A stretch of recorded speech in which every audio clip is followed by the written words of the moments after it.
প্রতি বছরের মতো এবারও নারায়ণগঞ্জের বন্দর উপজেলার সাবদি, মিরকুন্ডি ও দিঘলডি এলাকায় চাষ হচ্ছে ফুল। হরেক রকমের ফুল ফুটতেও শুরু করেছে। বাগানগুলোতে ভিড় করছে দর্শনার্থীরা। তবে এখনও পরিপূর্ণভাবে ফোটেনি ফুল। অথচ বিশ্ব ভালোবাসা দিবস ও আন্তর্জাতিক মাতৃভাষা দিবস ঘনিয়ে আসছে। রমজানও বেশি দূরে নয়। রোজার সময় ফুল ফুটলেও সে সময় বিয়ে শাদী সহ বিভিন্ন সামাজিক অনুষ্ঠান কমে যায়। ফলে স্বাভাবিকভাবেই ফুলের চাহিদা কম থাকে।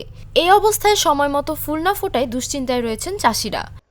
আমরা এই 15% জায়গা নিয়ে এখানে বাগানটা করছি। এইবারকা পানি, জমির পানি শুকাইছে দেরি কইরা, সেই জন্য লাগাইতেও বুনতে দেরি হয়েছে। বুনতে দেরি হওয়াতে আমাদের ফুল এখনও ফুটে নাই পরিপূর্ণ মতো।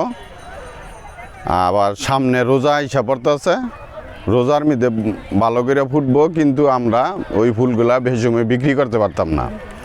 বিক্রি না করতে পারাতে অনেক ক্ষতি হইতে পারে, ক্ষতির সম্মুখীন হইতে পারি। এইবারকা আশঙ্কা করছি যে আমাদের রোজার জন্য, রোজার সময় তো ফুল চলে না, বিয়ে শাদী নাই, কোনো অনুষ্ঠান নাই, সেই জন্য আমরা অনেক ক্ষতিগ্রস্ত হব। ঢাকা থেকে ফুলের বাগান দেখতে এসেছেন মেহেজাবিন। তিনি পেশায় একজন চিকিৎসক। ডক্টর মেহেজাবিন বলেন, প্রায় শীতকাল শেষের দিকে, বসন্তকালের শুরু, তো এখন বিভিন্ন ধরনের কালারফুল ফুল ফুটবে, দেখতেও সুন্দর লাগবে, তাই সুযোগ করে একটু আসা আর কি। সবসময় মোটামুটি শীতকালে আমি এই সময়টাতে আসি। জাস্ট এই মানে একটা কথা আছে না যে চোখের সৌন্দর্য মনের সৌন্দর্য, ওইটার কারণে যে চোখ দিয়ে দেখি ভালো লাগে, সুন্দর লাগে, ওইটার জন্যই আর কি আসা হয় এখানে। আগে বাগানটা অনেক বড় ছিল, এখন তো মাঝখানে হচ্ছে যে বাড়ি ঘর করার কারণে মানে জায়গাটা কমে গিয়েছে। সো এখন খুবই কম মনে হচ্ছে। আগে তো মানে বিস্তৃত এরিয়া জুড়ে ছিল, সো ভালো লাগতো আর কি আসলে দেখতে। জিনাত ফেরদৌস সাকি নামের আরেক দর্শনার্থী বলেন, পরিবারের সদস্যদের নিয়ে ফুলের বাগান দেখতে এসেছি। প্রতি বছরই আমাদের আসা হয়, তো অন্যান্য বারের এবারও আসছি। অনেক ভালো লাগে, মনটাও ভালো লাগে, ফুল, প্রাকৃতিক পরিবেশ। কিন্তু অন্যান্য তুলনায় এবারকার দেখা যেতেছে যে ফুলের পরিমাণ একটু কম।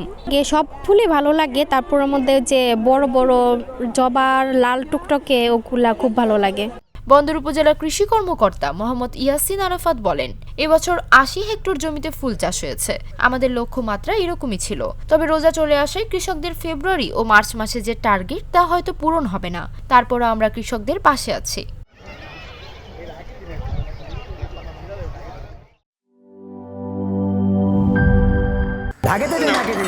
বলছিলাম না সস্তা 3 অবস্থা, এবার বুঝো ঠেলা।